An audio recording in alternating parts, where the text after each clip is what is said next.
حضرات، اہل علم، اہل بصیرت اور اہل دانش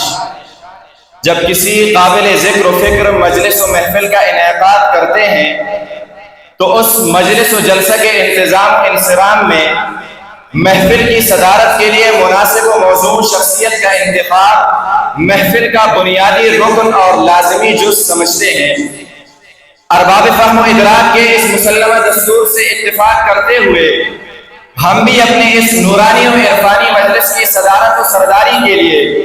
اس لائق و فائق و فائز شخصیت کا انتخاب کرنے جا رہے ہیں جس پر خود منصب صدارت کو بھی ناز ہوگا۔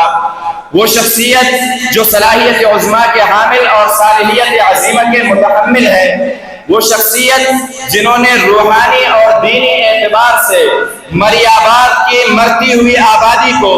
نور قرآنی سے شفایات کرنے کے بعد سر آب قرآنی اور علوم ربانی کا شیرین چشمہ جاری کروایا، جنہوں نے حضرت اقدس حاجی امداد اللہ مہاجر مکی رحمہ اللہ سے اپنی نسبت کی لاج رکھتے ہوئے تعلیم، تربیت اور تزکیہ کو اپنا نصب العین بنایا، جنہوں نے اپنی ادائے عابدانہ، قبائے زاہدانہ اور نظر عارفانہ سے اہل زمانہ کو اپنا گرویدہ بنا لیا۔ میری مراد، میرا انتخاب شخصیت لاجواب، رشد و صلاح کا ماہتاب، محسن طلاب، زینت منبر و محراب، رحمت الہی کا صحاب، نگہبان جامعات، پاسبان امدادیہ حضرت اقدس حضرت قاری نور الدین صاحب دامت برکاتہ العالیہ ہے۔ اس شعر کے ساتھ دعوت دینے جا رہا ہوں کہ محفل میں 100 چراغ جلانے کے بعد بھی، محفل میں 100 چراغ جلانے کے بعد بھی جب تک نہ آپ آئے اجالا نہ ہو سکا۔